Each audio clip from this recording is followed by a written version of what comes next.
Mario Barrios weighs in at 146.2 pounds. 146.2. 146.8. 146.8 pounds for the weight class I belong in. This is the one I feel the most comfortable, so excited to start my journey at 147. A todos mi gente mexicano que está aquí. Mexico! Viva la raza! But yeah, no, this is huge for me, for my career. Yeah, man, I'm excited to step into tomorrow. Best of luck. Chaos erupted as Ryan Garcia nearly came to blows with Mario Barrios at the final weigh-in. What started as a standard face-off quickly turned heated, with security forced to step in as tensions boiled over. Did I in an instant? The calm monk mode image around Garcia cracked. The composed energy gave way to pure fight week intensity. Barrios stood his ground, Ryan fired back. And suddenly this matchup feels far more personal than promotional. And if this is how they're acting before the bell, fight night could be explosive. I've already said it all, I've done it all, and now I'm just ready to kick. I'm going there and just f this man up. You don't understand. I'm gonna f him up. You don't know what I've been training like. You don't know the vision I have. You do not know I'm on fire. I'm on fire. I'm on fire. I'll break this whole thing right now. That's how I'm firing. I'm strong. I'm strong. I'm strong. Strong.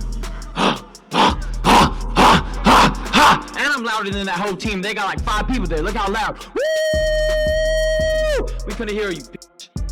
One moment, it's a standard stare down between Ryan Garcia and Mario Barrios. The next, the tension feels like it could erupt at any second. You can sense that invisible line between promotion and genuine emotion becoming dangerously thin. What starts as fight week theatrics suddenly feels personal. And that's when things get unpredictable. Like, people are overlooking that aspect. Like, do you feel like people are vastly overlooking your experience coming into this fight? They might be, but it doesn't make a difference of what's gonna happen, come fight night. How does a dominant performance against Ryan look like? Just making him uncomfortable, just exploiting, his weaknesses, which I think he has a lot in his fighting style. Not saying he's not dangerous, not saying that, there isn't things that he's really great at. I just know that I'm a better fighter. Then you rewind to the press conference, and the verbal chess match had already started heating up the room. Ryan Garcia spoke with cold confidence, calm but calculated, framing Mario Barrios as just another obstacle in his path.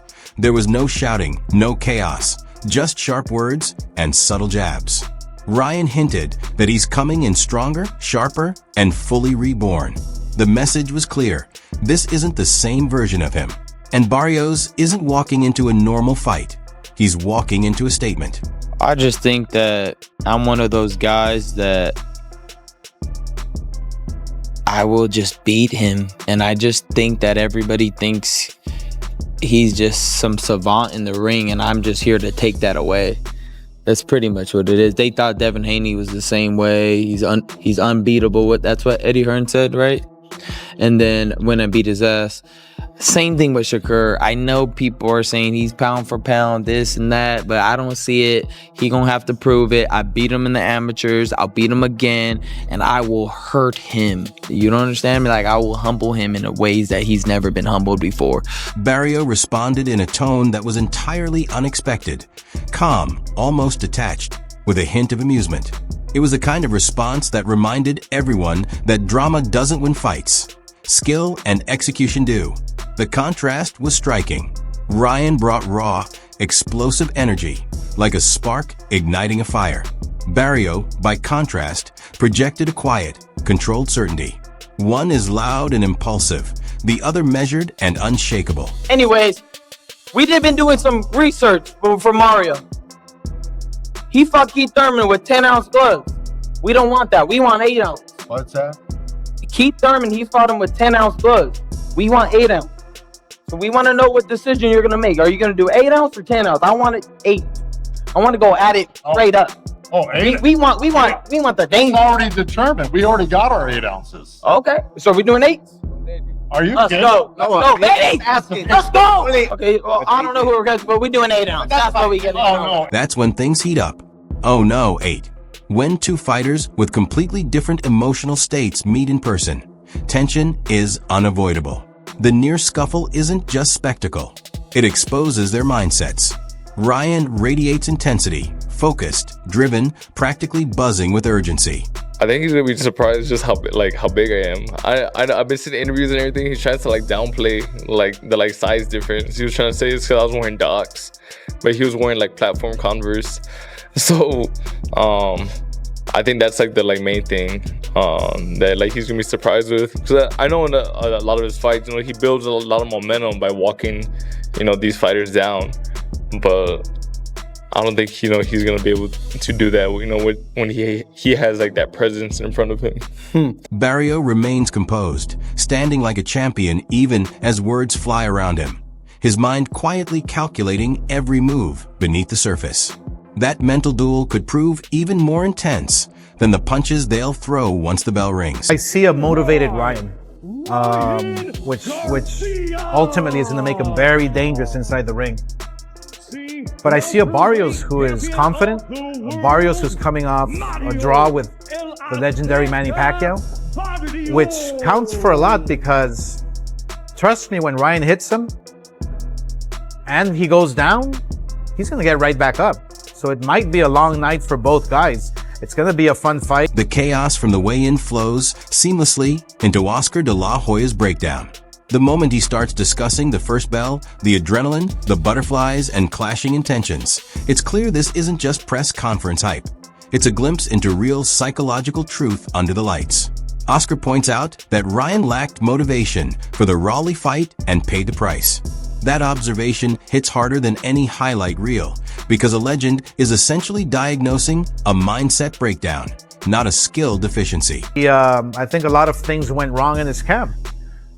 Just wasn't focused right from the start. When the fight was maybe being negotiated to the final bell, he just wasn't there psychologically. I don't think he wanted that fight. I don't think he was motivated to fight a road. Then Oscar pivots, saying he now sees a motivated Ryan. That's when the danger factor spikes.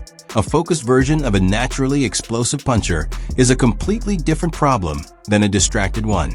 But he doesn't let Barrio fade into the background either.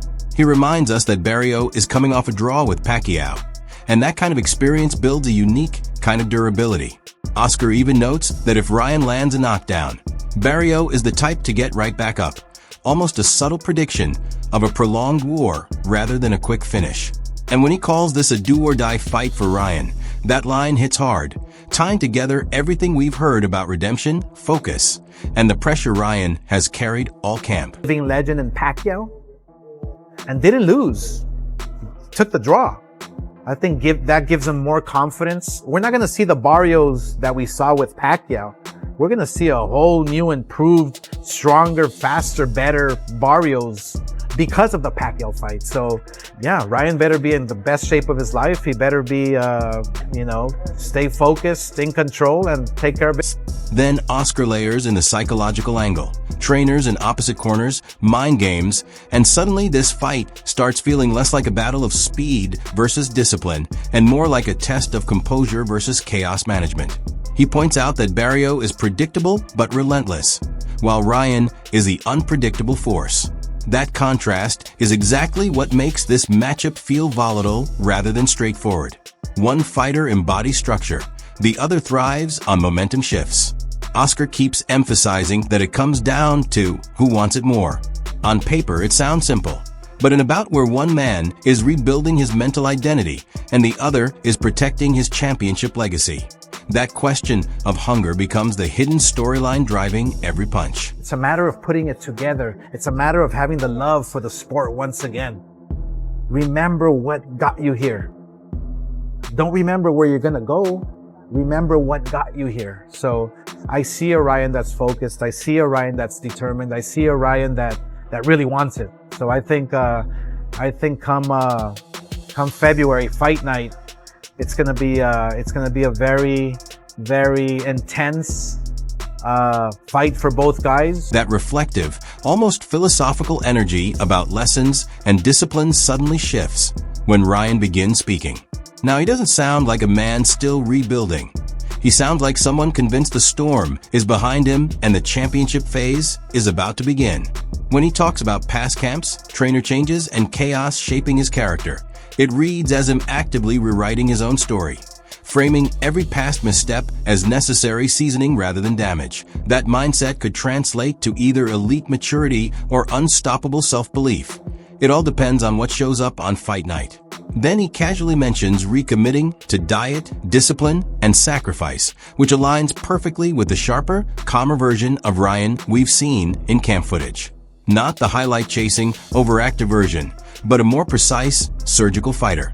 And the moment he declares that Barrio won't be able to keep up with his speed, that punches will come from every angle, you can feel the classic Ryan confidence returning. How have you envisioned yourself winning the fight on Saturday? Oh man, I just want to be sharp. I just want to show people how sharp I am. You know, when you put pressure on yourself, it kind of sometimes you force things. So I think are you feeling like, are you putting pressure on yourself? No, I'm just saying, like, if you try to predict what you want or like envision how it should be, you know, you kind of get too, you know, like in your head about it. Yeah. You know, I'm just here and you're gonna see me fight my best. Like, let's be honest, speed has always been Ryan's secret weapon when he's mentally locked in. What really stands out, though, is when he openly claims that Barrio isn't bringing anything he hasn't already seen. That's audacious, maybe even dangerously bold, because history shows that underestimating a durable champion rarely ends well in boxing. Then the conversation shifts to Shakur, and instantly the intensity spikes. Ryan talks about defeating him, humbling him, stripping away that almost untouchable aura. This isn't just talk of the future. It's strategic psychological positioning. He speaks like a man who already sees himself as champion, even before the belt is around his waist at the same time. He critiques Tio's chaos in camp while subtly suggesting that his own camp is now precise and structured. Ironic, given how chaos has long been his defining label. That tension is fascinating. Calm composure, aggressive vision, reflective insight, and ruthless confidence all converging in one interview. And if the internal alignment he keeps hinting at is genuine, not just promotional hype, then this version of Ryan isn't chasing highlights anymore. He's chasing validation, which is an infinitely more dangerous motivation than mere hype. One thing you think that Mario is going to be like super surprised from you on the night of the fight, or is not expecting from you? I just don't think he's going to be able to expect that these punches coming from everywhere, to be real. I just don't think he'll be able to handle my speed. But, you know, when you're in there, we'll see. But he's just not going to be able to keep up with me. It's just point blank period. Yeah. And on the flip, is there something that you feel he brings that you've never seen before in a fight? Nah. Nothing at all? Absolutely not, no. Height, size, nothing. Reach, nothing. But that surge of confidence Ryan radiates suddenly meets a completely different energy in the in-ring breakdown. When Max Kellerman points out that Ryan is unusually talented, but likens him to a Rocky III before Clubber Lang type, it's not nostalgia disguised as praise. It's a subtle warning. Max is basically saying, the talent is elite, but the optics are risky. And in boxing, optics are eventually tested with punches. Then Mike drops the revelation that Ryan admitted he didn't even want to be in the Raleigh fight, acknowledging he was overweight and mentally off. That instantly shifts the conversation from inconsistency to self-awareness, which can be far more dangerous than blind confidence. Gabe Rosado cuts right to the core, noting that Ryan still lacks discipline. That hits like a veteran reality check. He contrasts that with Barrio, who remains disciplined, steady, and almost understated, a demeanor that, in championship fights, translates to frightening reliability. But are we worried, even if Barrios isn't Clubber Lang? Cop, let's start with you. You have to be a little worried, Max. I mean, we saw what Rolly Romero, Shady's favorite, did to Ryan Garcia last May in Times Square. You know, Ryan was like a deer in the headlights, and I was actually with Ryan at his training camp in Calabasas on Thursday. Ryan said, look, when I fought Rolly, I didn't even want to be there. I had a really high mountain to climb. I knew I was 30 pounds overweight. I hadn't fought in a year. I was coming off suspension. He said, I knew I was going to lose. When you put your eyes on him, do you see unusual talent, speed and power? Absolutely, but it's just he lacks the discipline. Right. And when you're fighting a guy like Barrios who is disciplined, he's a little boring. I mean, Barrios really doesn't, he's not charismatic or nothing like that. He's not like Ryan, but he's disciplined. And he has Goose in his corner for this fight, which is going to add a lot to Barrios because he knows the errors that Ryan makes. He knows Ryan personally. So that's a plus for Barrios. It's dangerous for Ryan. Well, one thing about Ryan Garcia that we all know is that he's always trying to trick somebody. So he might show videos in the kitchen with his dad, YouTubers and that, but he might really be training. And I've been talking to Ryan, and Ryan seems focused. His weight's on the right, like Mike just talked about. And I think he's